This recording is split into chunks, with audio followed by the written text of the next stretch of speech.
Ahora sí, invitamos a conformar la mesa a Jean Ebrard.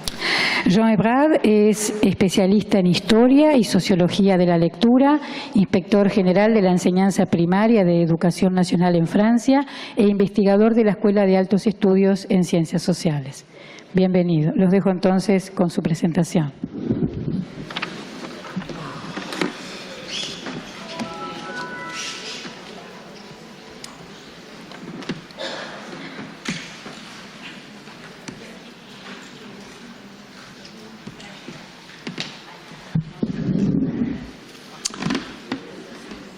Bonjour à tous.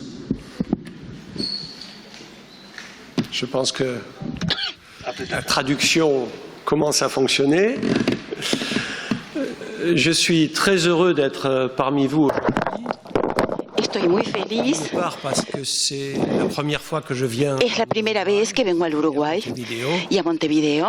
Il y a très longtemps que je voulais. Hace mucho tiempo que quería venir. Très belle occasion. Es para mí una hermosa ocasión. Aussi parce que y también porque sé que en este país, desde hace mucho tiempo, las investigaciones sobre la lectura y sobre las políticas de la lectura y la escritura en la escuela han estado en diálogo con la investigación que nosotros hacíamos en Francia y con las políticas llevadas a cabo en Francia. Por lo tanto, es un honor para mí estar entre ustedes hoy y espero que nuestra experiencia, tengo casi ganas de decir que también nuestros errores serán un elemento para una discusión interesante y que haciendo todos nuestros esfuerzos conjuntos podremos sin duda ir más lejos. La cuestión de la lectura y de la escritura en los sistemas educativos es una cuestión difícil, porque la lectura y la escritura están en el corazón mismo del sistema escolar. Y la lectura y la escritura son las claves del éxito o del fracaso. Y por lo tanto, convertirse en un buen alumno es poder muy tempranamente darse los instrumentos, las herramientas para lograrlo. Pero pasa lo siguiente. El gran problema es que la escuela no es la única institución educativa. Las familias desempeñan un papel igualmente importante, a veces más importante que la escuela. Y nosotros sabemos perfectamente bien, en el Uruguay tanto como en Francia, que el éxito escolar actualmente sigue estando muy fuertemente vinculada con el nivel social de las familias. Cuanto más pertenece una familia a los tercios superiores de la clase media, mucho más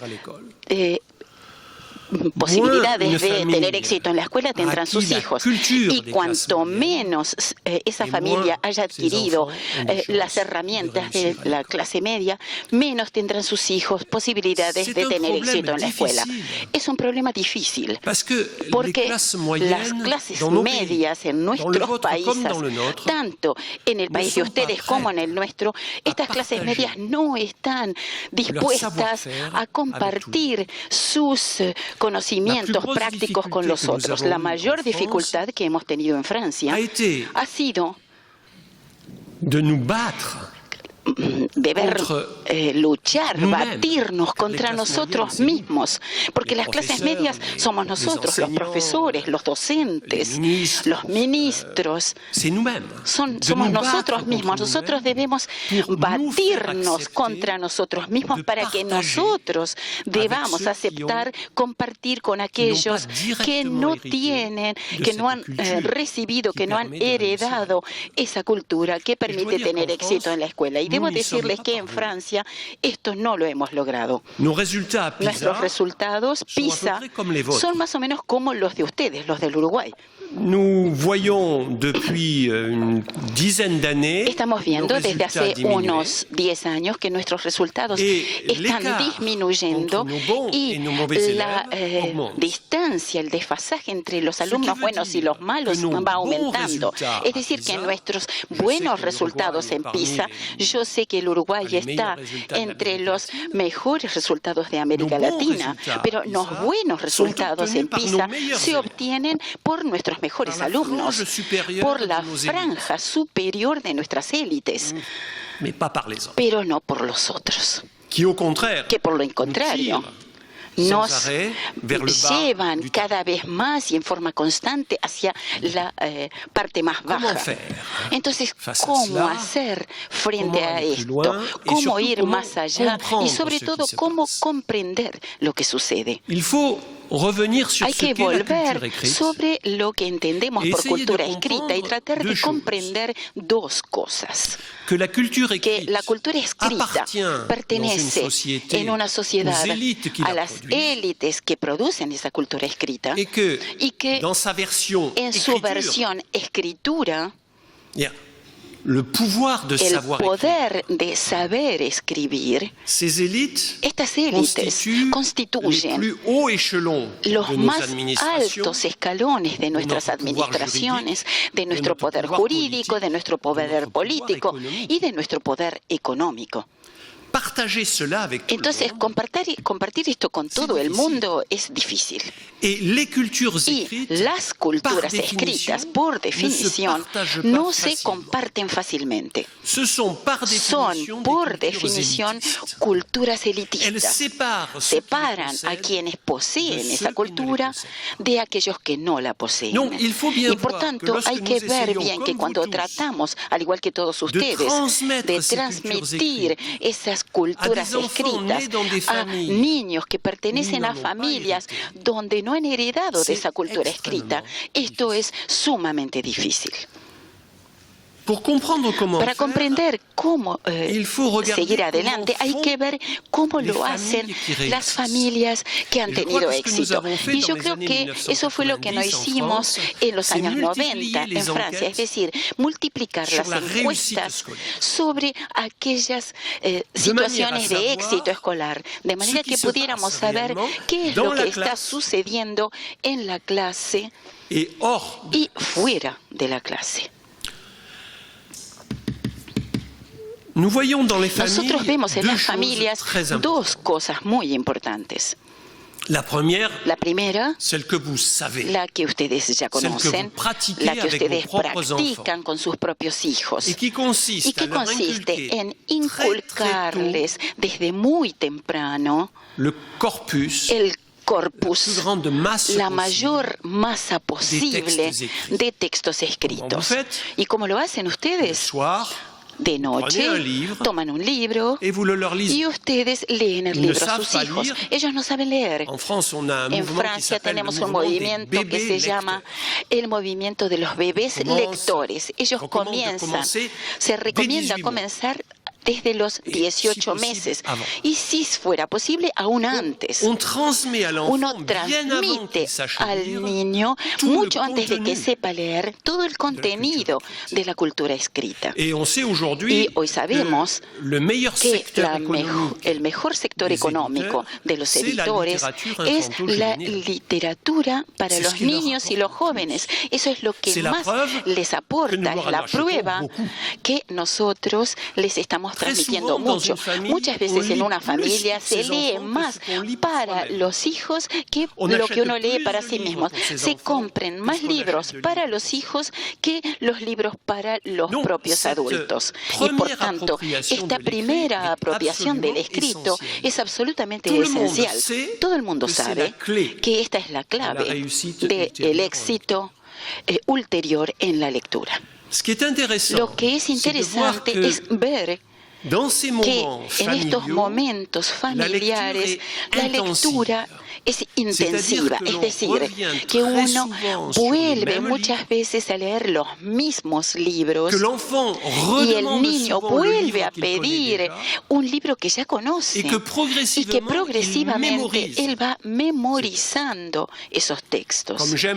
Como a mí me gusta decirlo, se va constituyendo una biblioteca mental.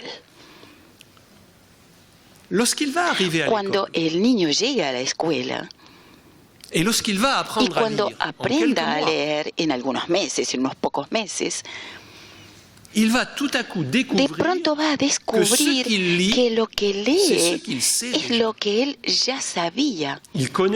Conoce las historias, conoce los esquemas de las historias, conoce el vocabulario, conoce las estructuras sintácticas de la escritura, que son muy diferentes de las estructuras sintácticas de la oralidad. Y por lo tanto está en un país que le resulta familiar. Podríamos decir que está en un país conquistado, ya está en su casa, ya vive en la cultura escrita. Y la escuela lo que hará será sencillamente darle una confirmación de todo lo que él ya sabe. Nuestro gran filósofo nacional, Jean-Paul Sartre, contaba esta experiencia. Su madre le leía todos los días el mismo libro, Sin familia. Era un clásico del siglo XIX para los niños. Y un día, tenía cerca de 5 años, toma el libro, lo mira y descubre que sabía leerlo y nunca había ido a la escuela. Y por lo tanto, vean hasta qué punto hay una apropiación familiar de la cultura escrita que es muy poderosa, muy eficaz. Y si un niño no tuvo la suerte de tener esta apropiación, le resultará muy difícil entrar en la escritura. Un segundo elemento, tal vez menos familiar, menos común, que caracteriza la manera en que las familias de las clases sociales más elevadas, más altas, medias y medias altas, preparan a sus hijos a la escuela y la manera en que utilizan el lenguaje cada día, diariamente. Y esto es también algo sumamente importante. En una familia de clase media y de clase superior, se le pide al niño que hable, mucho más que en otros lados. Se le pide que diga lo que va a hacer, que cuente lo que hizo. Como ustedes saben todos, en particular los docentes, cuando un niño viene de la escuela, lo primero que le preguntamos es: ¿qué hiciste hoy en la escuela? Y el niño progresivamente va a aprender a contar su experiencia, a ponerle lenguaje a su experiencia, a anticipar su acción a través del lenguaje, a actuar sobre los otros, no golpeándolos, sino explicándoles. Esto es muy interesante. Es interesante ver, por ejemplo, cómo en las familias de clase media se educa la relación entre hermanos y hermanas en una misma familia. La relación normal entre hermanos y hermanas es un poco de golpearse unos a otros, empujarse.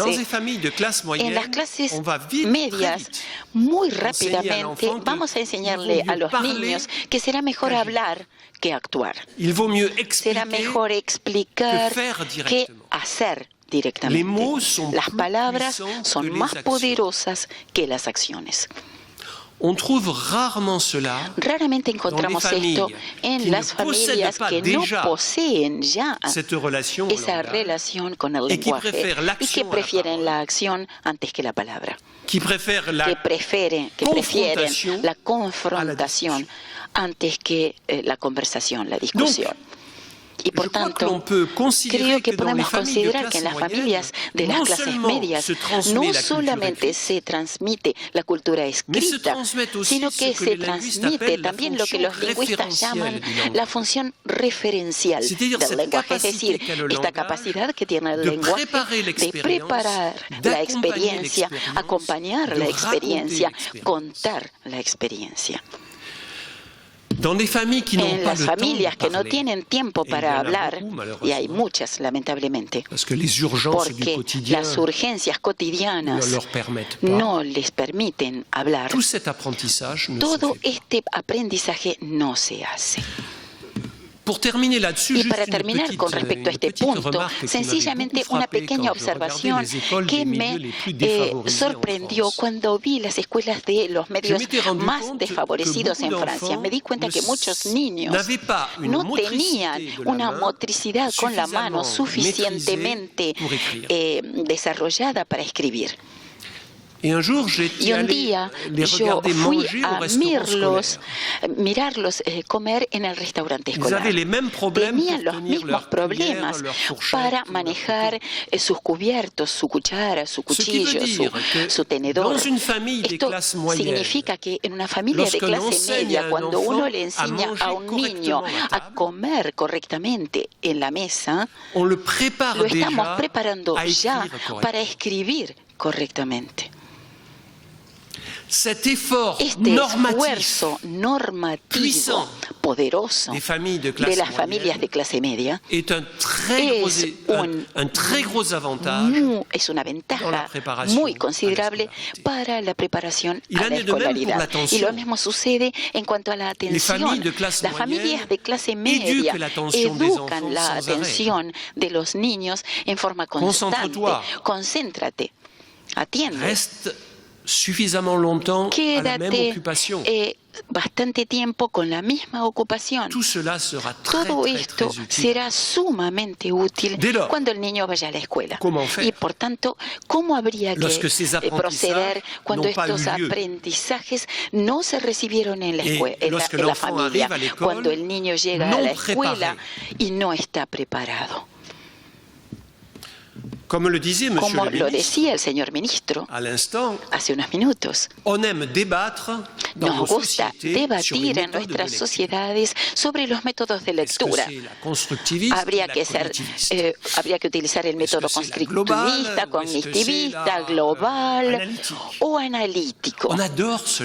Estamos fuera de esto. En los diarios, cuando empieza el reinicio de las clases, todos los días hay artículos sobre estos temas. Pero es evidente que allí no está el problema.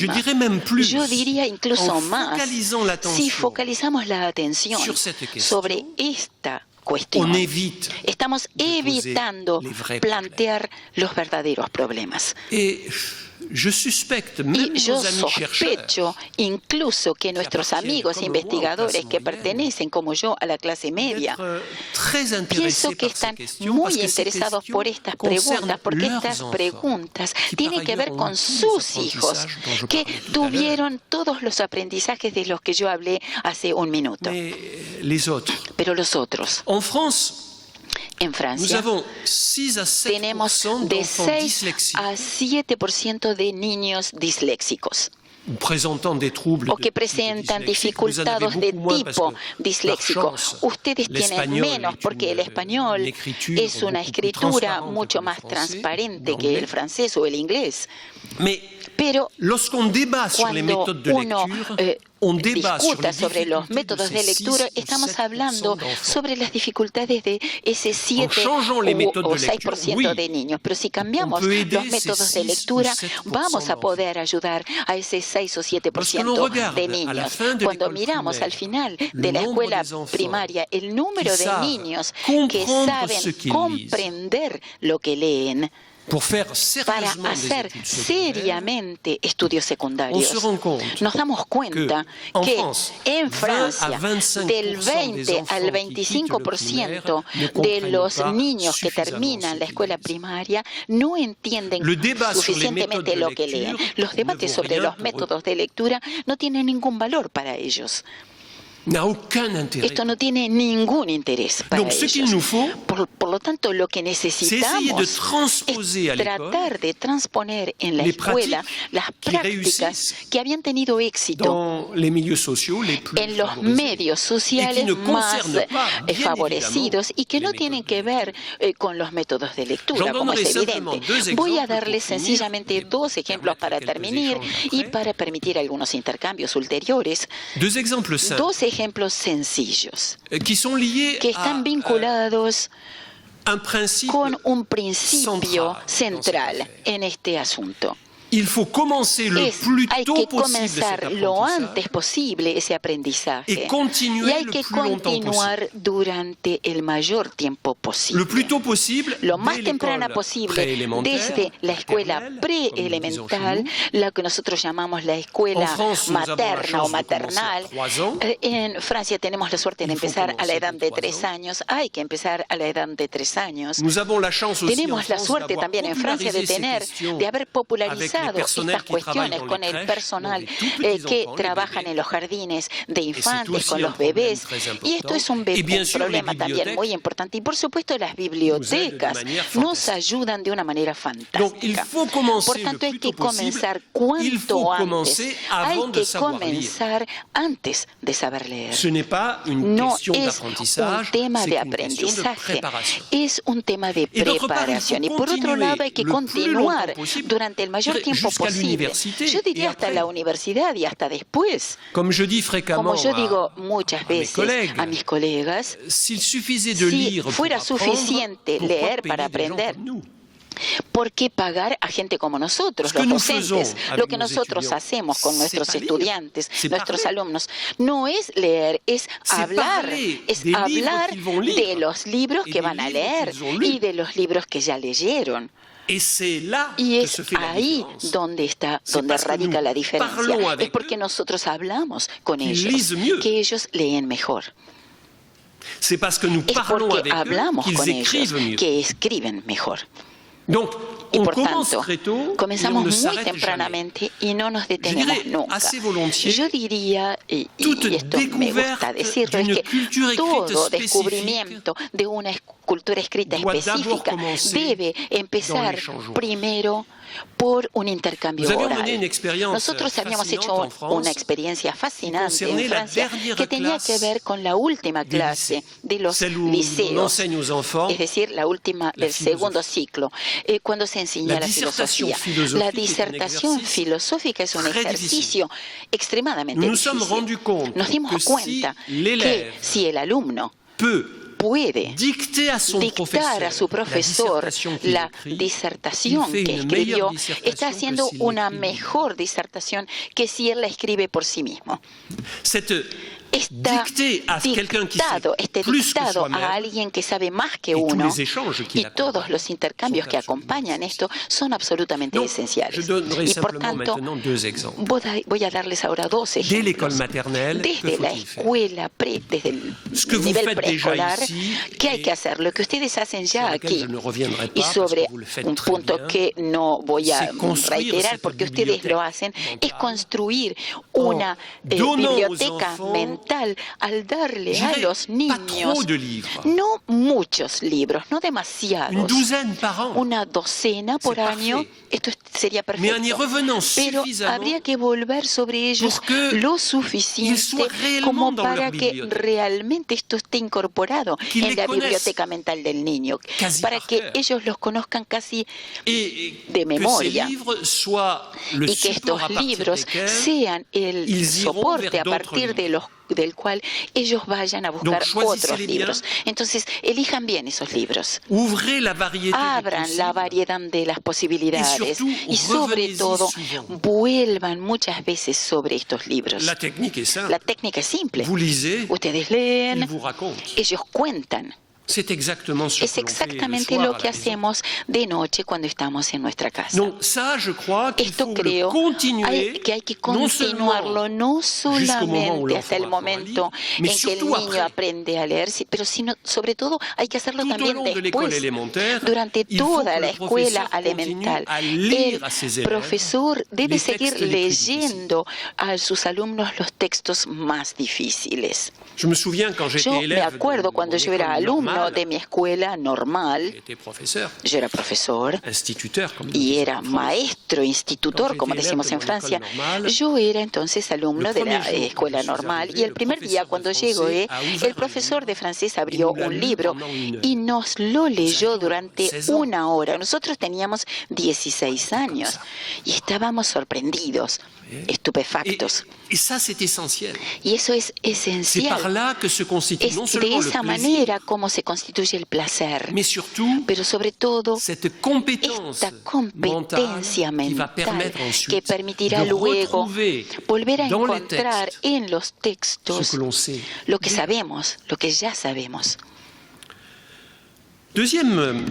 Segunda experiencia, y yo voy a concluir con esta segunda experiencia.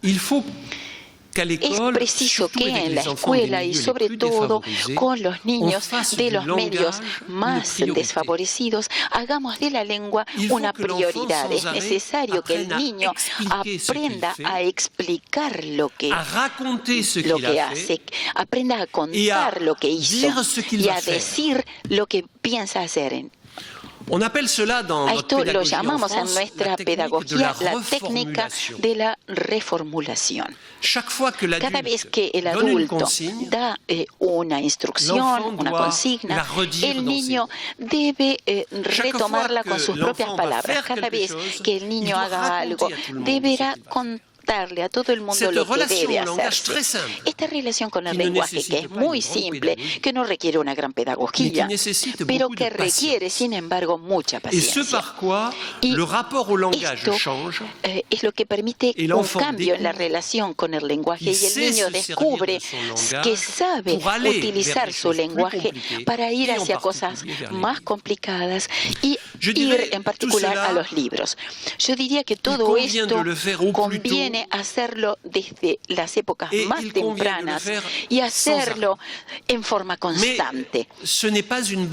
Pero no es una batalla que hayamos ganado, porque en forma constante las clases medias nos vuelven a llevar a los métodos, nos dicen que no sabemos enseñarles. Hay críticas muy fuertes contra los docentes, tanto en el Uruguay como también en Francia, porque los padres están espantados porque piensan que sus queridísimos hijos podrían ser disléxicos, pero durante ese tiempo abandonamos todo el otro trabajo. Entonces, dejemos de debatirnos sobre los métodos y descubramos conjuntamente que la cultura escrita es un lugar fantástico en un país que quiere ser un país democrático. Muchas gracias.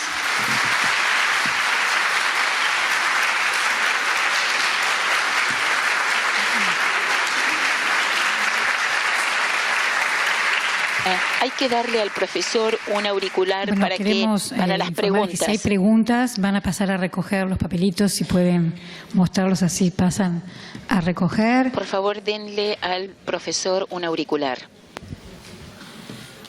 Es que debo entender.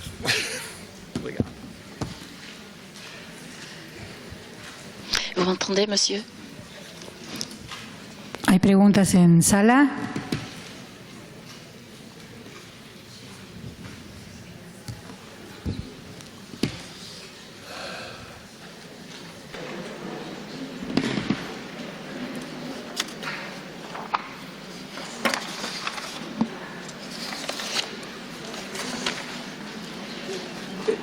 Por favor, podemos usar a escrita para questões. Les pedimos que levanten los que tienen papelitos en la mano si los pasan a recoger. Por allá,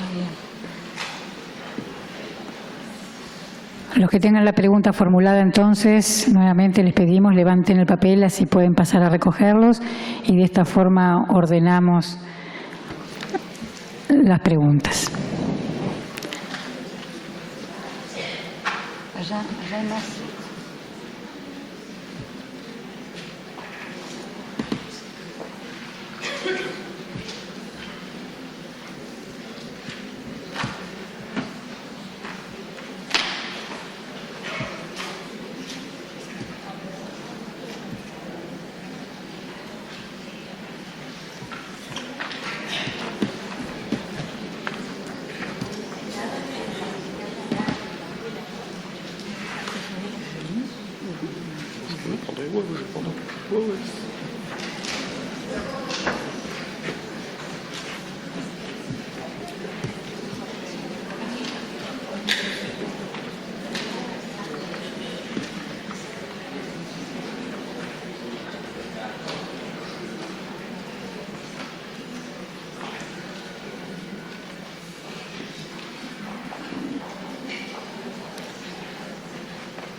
Oui.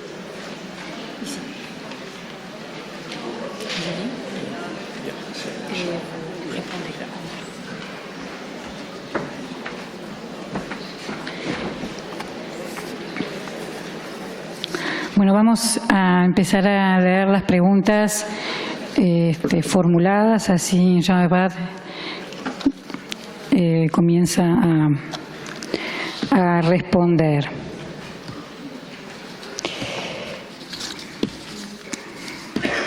Voy a ir ordenando un poco, no sé si quieren ayudarme a ordenar la formulación de las preguntas. Para tener un orden, ¿no? Esta sí, hay que empezar por esta, ¿no? Dice qué estrategia recomienda, que puede ser la segunda Empezamos con esta, ¿qué pasa? No, que es el mismo. Bueno, empezamos con la primera. Dice, ¿qué pasa en el caso de las familias, que las familias no tengan tiempo para ese diálogo con los niños por tener mucho trabajo?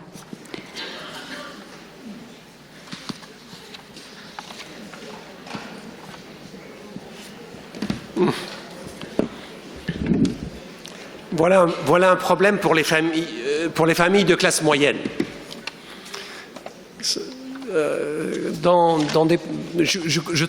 Yo trabajo muchas veces en Brasil, en el sistema educativo. Y en Brasil, más que aquí, probablemente las clases medias utilizan mucho los servicios, es decir, confían sus hijos a otras personas de clase social que no tienen la cultura escrita y que muchas veces son personas analfabetas, y este es un problema. Lo que hacen las familias para corregir esto es que multiplican las actividades en la biblioteca, de deporte, en el teatro, etc. Multiplican las actividades culturales de alto nivel, compran actividades culturales de alto nivel para suplir esa falta educativa familiar.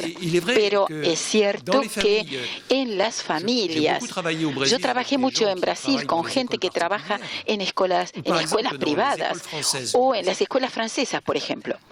Y todos me dicen que los niños de medios sociales más altos, los que tienen más empleados en las casas, son los que tienen algunas dificultades para aprender a leer. Entonces, hay una correlación directa entre estos dos fenómenos, pero el poder económico de estas familias les permite corregir esto,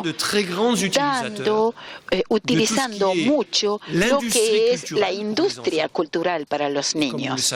Y como ustedes saben, esta industria cultural se ha desarrollado en forma constante desde hace unos 30 años. Y entonces la corrección se hace por ese medio, por esa vía.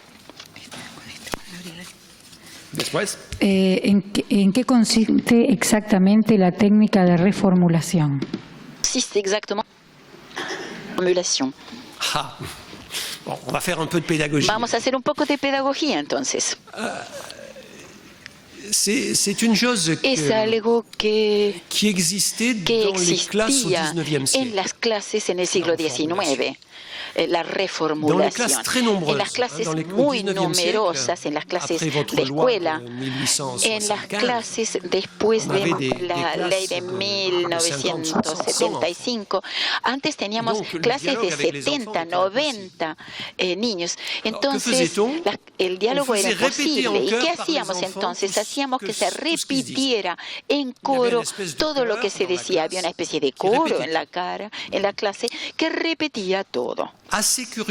Y bastante curiosamente, esto era bastante eficaz.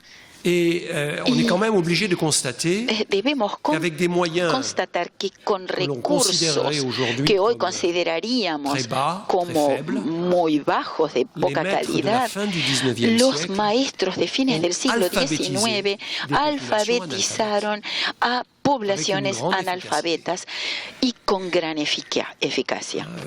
Las tasas de alfabetización a fines del siglo XIX son fantásticos.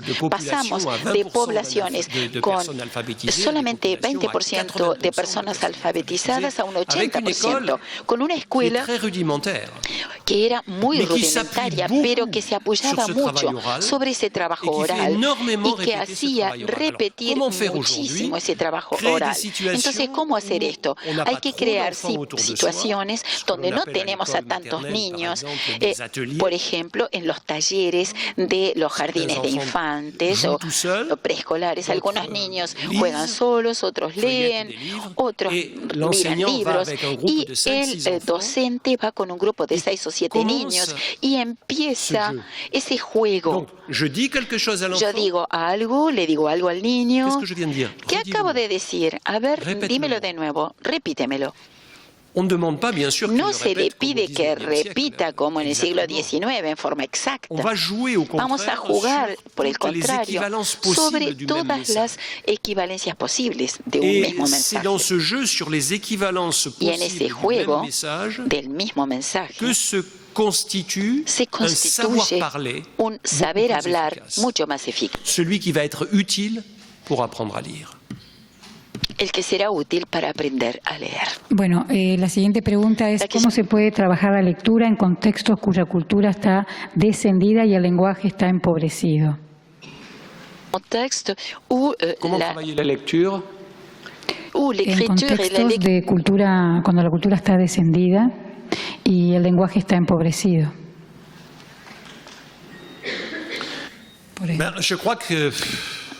Yo creo que el esfuerzo aquí debe venir en forma completa de la escuela. Es la escuela la que debe hacer el trabajo y debe hacerlo en forma seria. La escuela con todas las instituciones que la acompañan, las bibliotecas, las actividades culturales que se proponen a los niños, etc. Pero me parece tenemos un deber democrático de ayudar a los niños, sobre todo cuando las familias no comprenden bien lo que está sucediendo. Y por tanto, es preciso ayudar a los niños a entrar en la cultura escrita y a adquirir una cultura escrita. Esto es lo más importante. ¿Y qué significa esto? Significa que hay que dedicarle mucho tiempo. Por tanto, hay que clasificar lo importante y lo accesorio en la escuela. Y hay que dedicar todo el tiempo para trabajar sobre los libros. Podríamos considerar que en una buena escuela preescolar, preelemental, cada día debe leerse un libro con los niños. Debemos leer el libro, cómo está sucediendo esto. Llega el docente con su libro, mira el libro, lo va hojeando, lo cuenta. El docente debe aprender a poner el libro frente a los alumnos. Muchos copian el texto en una pequeña hoja que le copian en la tapa del libro, porque el docente solo ve la tapa, la parte que esté de atrás, y los niños, por el contrario, ven las imágenes. Y el docente dice el texto, imagen por imagen. Y luego el maestro le pide a los niños que digan el texto por pequeños grupos, en forma individual, o toda la clase, jugando sobre el número de niños que vuelven a contar, a reformular, y de esa manera estamos favoreciendo los aprendizajes recíprocos. Los niños aprenden mucho entre sí, unos con otros. Evidentemente, la situación más eficaz es cuando tenemos un adulto y un niño. Pero un adulto y 3 niños, o un adulto y 5 niños, son situaciones en que se aprenden muchas cosas también. Y también puede ser muy eficaz un adulto con toda la clase. Yo creo que esta capacidad de permitir que el niño de los medios más desfavorecidos, que pueda tener su biblioteca mental, esto debe ser la primera de las prioridades, la prioridad de las prioridades, sobre todo si las familias no creen que esto sea importante. Lo que va a suceder es que el niño progresivamente va a transportar su cultura escrita a su familia. Y muchas veces vemos sistemas de coeducación entre la familia y la escuela. En algunos medios muy desfavorecidos, en Brasil, se han hecho experiencias de coeducación entre la familia y el niño. Perdónenme de no hablar de lo que se hace en el Uruguay, porque es la primera vez que vengo aquí. Y estoy seguro de que ustedes hacen muchas cosas de este tipo. Les hablo de lo que he visto, de lo que conozco. En Recife, en Brasil, vi cosas extraordinarias en los barrios más populares de Recife, donde se hicieron experiencias extraordinarias en torno a la biblioteca. Progresivamente se introdujeron a los padres en la escuela y empezaron a alfabetizar a los padres que eran analfabetos. Yo creo que el retorno de los niños y su contacto con las familias es un medio muy bueno, extremadamente bueno, para cambiar las mentalidades de las familias y hacer que comprendan que es importante, que el éxito de sus hijos pasa a través de esa familiaridad con la cultura escrita. Pregunta que dice, ¿cómo influye la lectura digital en el acceso a la lectura?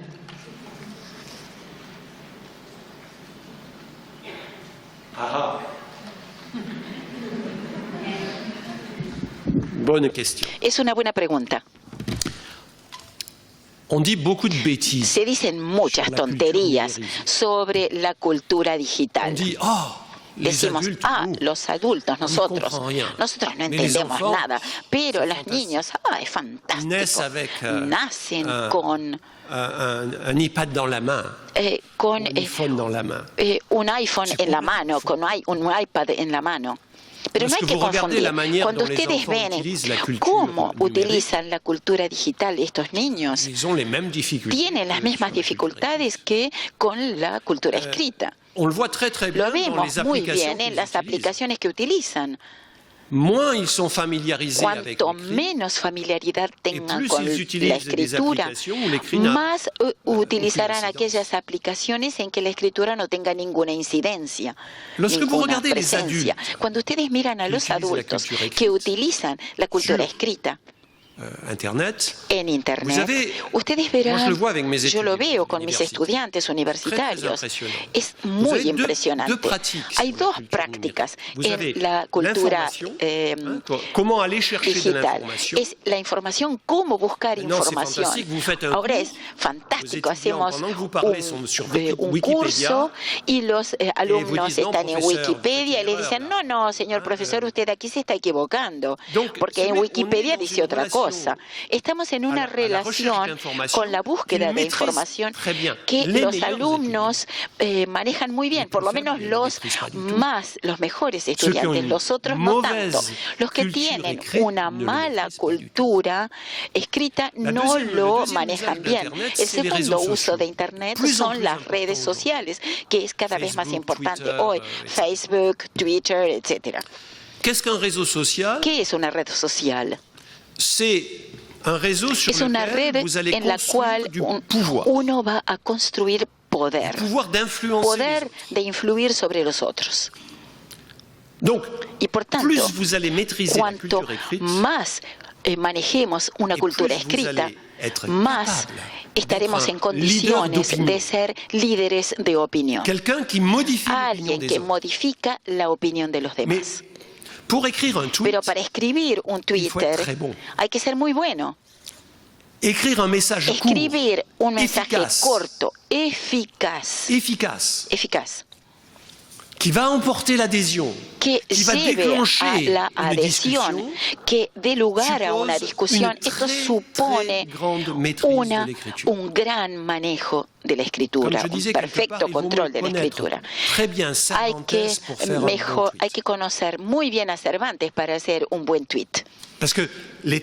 Porque las técnicas retóricas que utilizamos en Twitter son las mismas que las de la más alta cultura escrita.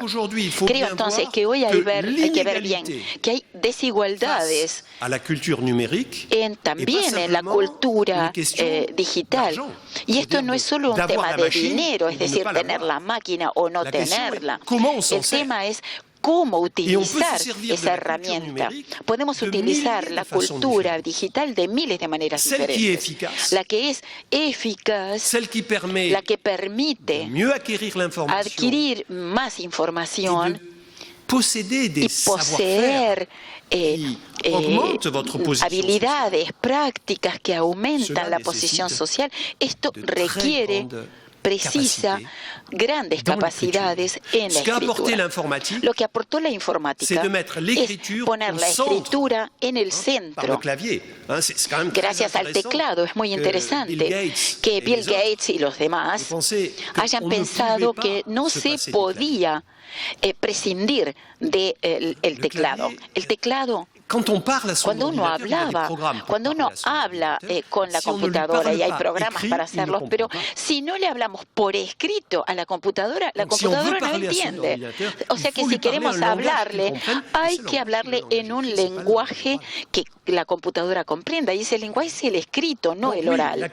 Entonces, la cultura digital está siendo desigual. No basta con darle herramientas, máquinas a los niños. Hay que enseñarles a leer y a escribir, la cultura escrita. Y ellos podrán utilizar las máquinas y no necesitarán que estemos presentes para utilizar esas máquinas.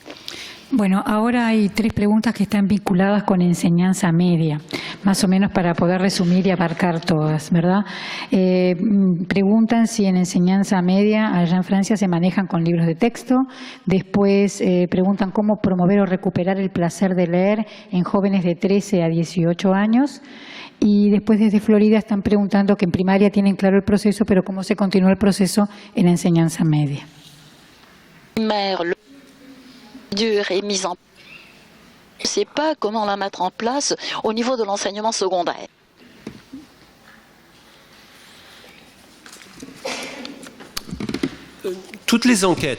Todas las encuestas que se llevaran a cabo sobre la lectura de los adolescentes muestran 2 cosas. En primer lugar, la importancia de la cuestión de género. Las niñas no tienen los mismos comportamientos de lectura que los varones y tampoco los mismos comportamientos de escritura que los varones. Por ejemplo, tener un diario íntimo sigue siendo una actividad de las niñas, pero prácticamente ya no de los varones. Leer es masivamente una actividad de las niñas y ya no más de los varones. leer Donc, libros. effectivement, il y a un Y problème au entonces collège. hay un problema El problema en la enseñanza secundaria. Y effectivement ese problema d'accompagner es les justamente enfants acompañar a los niños, a los jóvenes, qu'ils ne perdent para pas que leurs no habitudes. pierdan sus hábitos de lectura. D'une certaine manière, En cierto ils modo, sont meilleurs lecteurs son dans mejores l'enseignement primaire lectores en la que dans enseñanza l'enseignement primaria que en Ou la plus enseñanza exactement, secundaria. O para ser más exactos, Ils savent lire et écrire, saben sinon ils ne sont pas leer dans l'enseignement y secondaire. escribir, porque si no, no estarían s'en en la enseñanza servent secundaria, Pour pero d'autres usages. utilizan eso para otros usos. Donc, Y por comment tanto, faire? Comment introduire cómo en introducir en especial une relation à la una relación littérature con la literatura qui ne se perde pas? para que eso no se pierda? C'est difficile. Esto es difícil, efectivamente. La première des choses Lo primero qu'il convient de faire, que convendría hacer c'est de créer es devant crear l'adolescent des frente a modèles los de lecteurs. adolescentes modelos de Il lectores. faut changer son Hay image. que cambiar su imagen del lector. Il faut en particulier que le En particular, professeur es necesario que el profesor apparaisse comme un lecteur aparezca devant lui. como un Il faut lector discuter avec frente a les ellos. familles Hay que conversar con Pour las que les familias familles para que las familias apparaissent comme des lecteurs aparezcan potentiels como elles aussi. lectores potenciales Si también ellas. l'image du Si la lecteur imagen del disparaît, lector aucune desaparece, raison pour ya que no hay l'adolescent ninguna devienne razón para que el adolescente se convierta en un lector. Donc, Y por tanto, c'est difficile parce es que difícil, nous-mêmes, porque nous nosotros lisons moins mismos, qu'auparavant. nosotros también leemos menos que antes. En 20 ou 30 ans, En 20 o 30 les años, gros lecteurs los qui étaient grandes parmi nous lectores lisent à peu entre près 2 fois nosotros moins de livres. ahora leen 2 veces menos libros que entonces. Donc il y a une vraie Y por déperdition. tanto, hay una verdadera Comment pérdida. faire? Entonces, Comment faire? ¿cómo On hacer? sait que les Sabemos que las activités actividades que los adolescentes sont les activités privilegian sociales. son actividades de tipo Ils social. aiment sortir, ils Les aiment gusta sortir en salir, salir en grupo, Ils aiment des activités les gustan collectives. las actividades Ils ont colectivas horreur y de se tienen retrouver tout seuls horror devant un livre. de encontrarse solos enfrentados con Donc, un il faut libro. réintroduire Por lo la culture tanto, écrite hay que dans cette reintroducir la cultura escrita en esta Moi, je crois dimensión par exemple social. beaucoup pour les adolescents au théâtre plutôt que Por la ejemplo, littérature. habría que ir más al teatro. teatro más es un que- meilleur el vecteur que le teatro roman es pour un mejor vector que la novela para maîtres ellos. Los maestros En chantier devant des textes. que están trabajando de ce con type, los textos de este certainement tipo, une bien meilleure esta manière de es faire. una manera mucho más eficaz de lograrlo. Dans des pays comme l'Amérique En países latine, como los países de je América crois Latina, encore yo à creo que l'efficacité de la todavía es eficaz el En uso de la particulier lorsqu'elle est poesía, liée à la sobre chanson. todo cuando está vinculada con la canción. Pardonnez-moi de revenir Perdónenme sur Brasil. que C'est- vuelva una vez más mais, sobre le Brasil, fait pero el hecho que les de meilleurs que poètes los brésiliens mejores poetas des années 1970 brasileños de los étaient des años 70 eran además que la bossa cantantes nova y que la bossa nova était un mouvement de fue poètes. un movimiento de poetas simplement de y chanteurs, no solamente de fait qu'aujourd'hui, cantores. dans une Esto hace librairie que au en una Brésil, le librería rayon en Brasil la sección est aussi poesía important que le es rayon, tan importante roman. como la sección de novelas. On peut utiliser la Se poésie puede avec les utilizar la enfants, poesía à con condition los d'en niños faire de la poésie siempre que contemporaine. hagamos poesía contemporánea. C'est comme l'art. Es L'art como de el rue, arte de la calle. ils accrochent plus que l'art de musée. Les gusta más que el arte en los museos. La poésie La poesía contemporaine d'improvisation, contemporánea de improvisación ils accrochent plus. les gusta la más poésie romantique. que la poesía romántica. Donc, je pense que Yo si pienso l'on va, entonces que si il ne faut pas vamos, avoir peur. no hay que tener Il faut miedo, aller vers les hay que techniques ir hacia las et les técnicas types de textes y los tipos qui de leur parlent. texto que les hablan. Ces textes sont aussi Estos des textes. textos son también No sé si vous avez textos vu escritos. No sé si ustedes vieron una qui était sur película. mon vol quand Yo je lo venais vi des que États-Unis, estaba, lo pusieron en mi C'est un vuelo film cuando yo sur venía l'un de des Estados Unidos. Es una meilleurs película rappeurs américains sobre de uno de Detroit. los mejores cantantes de rap de Eminem. Estados Unidos, Eminem. C'est un film sur sa vie. Es una película sobre su vida. Ça s'appelle 8 Miles. Se llama qui est l'endroit où Eight il a Miles. habité. Es el lugar donde Et, vivía. Eminem est un rappeur blanc Eminem qui a es eu un à faire rapero des blanco coudes contre les rappeurs que noirs à Detroit. tuvo que luchar Le y, voit préparer ses tenía improvisations. pandillas contra los raperos negros. Et comment il Y prépare entonces ça? veíamos cómo preparaba sus improvisaciones. Lo hacía por escrito, hacía listas de rimas. Y pasaba su tiempo haciendo listas de rimas.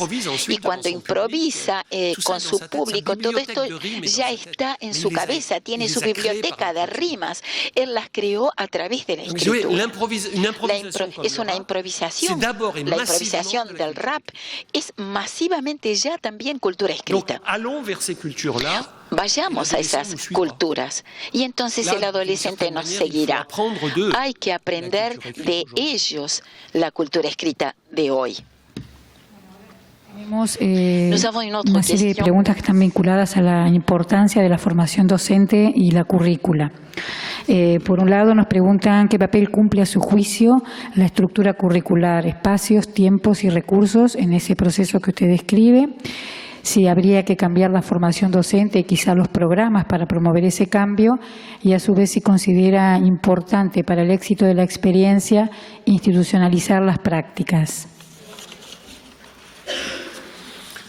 La formación de los docentes es algo complicado. Es complicado porque una vieja encuesta que se había hecho en Francia nos enseñó algo absolutamente extraño, y es que un docente trabaja siempre con las técnicas que conoció él cuando él era alumno. Uno se siente a gusto cuando hace las técnicas que conoció cuando era alumno. O sea que hay que trabajar mucho con uno mismo para adquirir nuevas técnicas. Por supuesto, podemos convencer a los docentes de transformar sus técnicas dándoles cursillos. Creo que es importante. El lenguaje debe estar antes que la acción. También en la formación, en la capacitación, hay que conversar, hay que lograr entenderse, pero la mejor manera de hacerlo es tener un enfoque clínico de la formación, de la capacitación. Es decir, trabajar sobre las dificultades de la profesión y viendo las dificultades del oficio, encontrar en forma conjunta las soluciones. Una de las cosas más apasionantes que hice fue trabajar en un departamento en Francia, en un es un departamento en Guyana, en América Latina, o sea, al norte de América Latina. Fui a trabajar en la selva amazónica, en escuelas, que son escuelas donde hay niños de familias amerindias o de familias bushinandeses, es decir, antiguos cimarrones, desde el siglo XVIII. Evidentemente, en esos medios no hay absolutamente ninguna escritura. La única escritura es la que viene de la escuela. ¿Cómo formar a los docentes para trabajar en esos medios? Lo que yo hice y lo que me pareció muy interesante es ir a vivir con ellos en sus escuelas.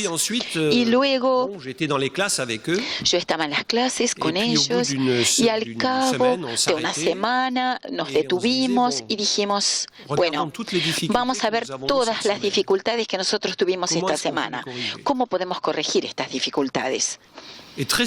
Y muchas veces, discutiendo, conversando, los docentes encontraban antes y mejor que yo las soluciones sobre la base de los principios que nosotros habíamos elaborado en forma conjunta. Yo creo muy fuertemente en un enfoque clínico de la formación. Por ejemplo, cuando formamos a los abogados o a los médicos, siempre hay clases clínicas. Y esas clases clínicas son clases en las cuales trabajamos sobre las dificultades del oficio, de la profesión. Deberíamos introducir esto también en la formación de los docentes. Hoy, la formación inicial de los profesores está demasiado separada de la formación continua, permanente de los profesores. Hay que vincular estas dos capacitaciones y es necesario que los formadores vayan a trabajar en las clases. y obtengan en las clases las razones para modificar la pedagogía de las clases. Es en este debate clínico donde encontraremos las soluciones. Sí, por supuesto, es posible, lo podemos hacer, pero hay que hacerlo de esta manera. Yo recuerdo cuando yo era maestro y luego fui profesor en las escuelas normales. Y mi primer año como profesor de escuela normal, había un instituto normal y había un grupo que trabajaba según los principios de Célestin Freinet, un pedagogo, un gran pedagogo francés, tal vez ustedes lo conozcan. Y creo que también fue célebre en América Latina. Esto sucedía enteramente fuera de la escuela normal. Cada jueves, que era el día en que no había clases en Francia, estos maestros del modelo Freinet, uno de los maestros hacía la clase y sus colegas discutían sobre lo que hacía. Eran una formación a través de sus pares, sin formador, sin profesor. Y esto era de una extremada eficacia. Y todo cambiaba a partir de allí. Yo aprendí muchísimo haciendo esto. No haré populismo básico. Por supuesto, necesitamos una formación, necesitamos conversar, discutir, pero es necesario que la formación sea lo más posible clínica, que se haga en la clase, en relación con la clase, sobre la base del análisis de lo que sucede en la clase. Hoy, con la informática y con los videos, tenemos enormes posibilidades para trabajar de esta manera. Y estoy seguro de que los formadores, tanto aquí como en otros lugares, lo utilizan a fondo. La clínica es lo más importante, sin duda.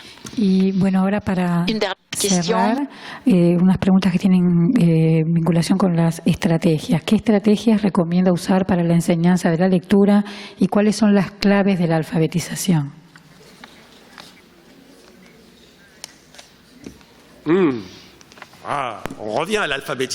Volvemos entonces a la alfabetización. Siempre volvemos a la alfabetización.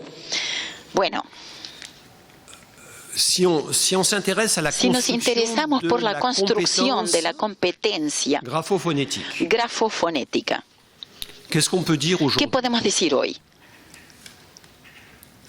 Yo creo que podemos decir bastante claramente, con claridad, que tanto desde el enfoque cognitivista como desde el enfoque constructivista podemos llegar más o menos a los mismos análisis. La conciencia fónica es la clave, sin duda, la posibilidad de oír, escuchar que los sonidos y que las palabras y que las frases no son solo significación, sino también sonidos. Esto es muy extraño porque en el momento del aprendizaje grafofonético es preciso que el niño aprenda a tener cierta distancia con respecto a la significación para oír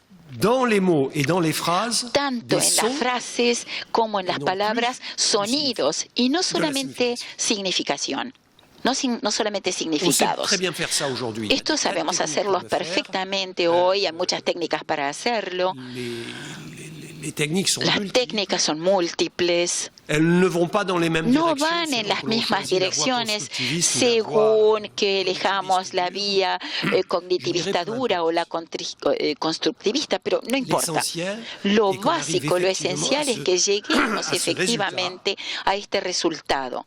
El niño comienza a comprender cómo se fabrica lo escrito y cuando comienza a entender cómo se lo fabrica, lo único que tiene que hacer es vincular esos sonidos con los signos escritos y esos signos escritos con algún sonido. ¿Cuánto tiempo se requiere para esto? Algunos meses en español, un mes más en portugués, un año más, un buen año más en francés o en inglés. para tener los principales lenguajes. Todo depende de la complejidad de la ortografía. El español es seguramente, y el portugués también, son lenguas muy democráticas. Recuerdo cuando Portugal hizo su reforma ortográfica, fue en los años 70, el poeta Fernando Pessoa escribió un texto terrible contra la reforma ortográfica. Dijo, sí, si hacemos como los españoles, vamos a abrir el lenguaje a todo el mundo. Pero si continuamos manteniendo nuestra ortografía como lo hacen los franceses, aquí solamente los cultos podrán seguir dialogando con todo el mundo. Sabía que entre el vulgo y los cultos no es lo mismo y que el sistema grafofonético de tipo español es un sistema mucho más democrático que los sistemas muy vinculados con la significación, con muchas letras que son inútiles, como el francés, el inglés o el portugués de antes de la reforma. O sea, en español no es difícil. Yo digo, en Francia tratamos de hacer reformas ortográficas y nunca lo logramos. Mi último argumento fue, miren lo que hacen los españoles. Hicieron su reforma ortográfica, una ortografía que sigue de cerca los sonidos de la lengua y tiene, sin embargo, los mejores autores del mundo. Son mucho mejores que los franceses. Y podemos tener una lengua muy próxima de la lengua oral y, sin embargo, tener una hermosa literatura, una bella literatura. ¿Y por qué? Porque la cuestión no está a nivel de las palabras, sino a nivel sintáctico y a nivel del texto. Y aquí todo cambia, porque no se habla en español ni en francés como uno escribe. Cuando uno escribe, la sintaxis cambia, la construcción cambia. Y por tanto el problema se plantea en francés como en español o en inglés. Es decir, hay que aprender esa lengua particular que es la lengua de los libros. Aun cuando las palabras que la constituyan sean parecidas a la del oral y pasen por el oral. Yo podría decir hoy que el cognitivismo y el constructivismo nos han enseñado lo esencial sobre la relación grafofonética. Pero hay que jugar mucho con las palabras de la lengua para que los jóvenes entren en el sistema fonético. Una vez que lo conozcan, las relaciones se van construyendo por sí solas. Pero luego hay que hacerlo todo, porque la comprensión no llegará sencillamente a partir del sistema grafofonético. Es muy interesante ver cómo tenemos un sistema de círculos virtuosos, en cierto modo. Cuanto más se conozca la lengua escrita por parte de los niños, más va a adquirir con la lectura la lengua escrita. Cuanto menos la conozca la lengua escrita, menos adquirirá esa lengua escrita. Y por tanto, vemos muchas veces a algunos niños que aprenden a leer a los 6 años, pero que no comprenden lo que leen, aunque sepan leer. Y que a los 8 o 9 años van a desaprender a leer, porque no les sirve para nada. Incluso las relaciones grafofonéticas van a deteriorarse. Es sumamente importante que la lectura desemboque en un éxito, es decir, que desemboque en la comprensión. No olviden, en nuestros países católicos, la base de la enseñanza de la lectura fue el catecismo y la oración, el rezo. Por ejemplo, cuando uno sabía rezar el Ave María, ya teníamos las bases de la alfabetización, porque eso lo sabíamos de memoria desde muy chicos, y luego el profesor mostraba las sílabas que constituían Padre Nuestro, etcétera, etcétera. Y entonces sabíamos leer, y los niños aprendían a leer en latín, y esto no planteaba ningún problema. El problema era saber si podían hacer algo fuera de lo que habían aprendido, fuera de alguna oración o algún rezo. Algunos, mediante relaciones culturales particulares, entraban en la cultura escrita por algún otro medio y se servían de este instrumento para aprender a leer otras cosas. Es interesante trabajar sobre los niños autodidactas, quienes nunca fueron a la escuela y sin embargo saben leer y escribir. ¿Cómo lo hicieron?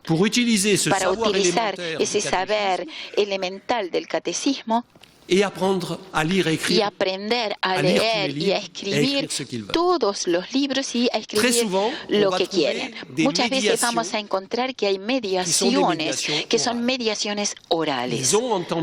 Ellos oyeron que alguien leía libros o leía el diario. En el siglo XIX, por ejemplo, la lectura oral del diario era la regla. Había pocos diarios que llegaban a la familia o al cabaret. Y cuando un diario estaba ahí, un lector leía a un círculo a su alrededor. Y esa primera información de cultura escrita era el primer recurso, porque luego la gente hablaba, pero ¿qué pasó? Hay una guerra. Y a través de ese medio se constituían las culturas escritas de quienes franqueaban el paso, iban hacia la cultura escrita y leída. En cuanto a lo grafofonético, tenemos todo a nuestros recursos para hacerlo bien. Ya no necesitamos ir más allá, más lejos. Sabemos hacerlo. Y sabemos hacerlo muy bien, incluso para aquellos niños que tienen alguna dificultad disléxica. El tema es para quienes no entienden. Y esto no es el mismo problema. Bueno, entonces, respondido todas las preguntas formuladas en sala, le agradecemos su participación.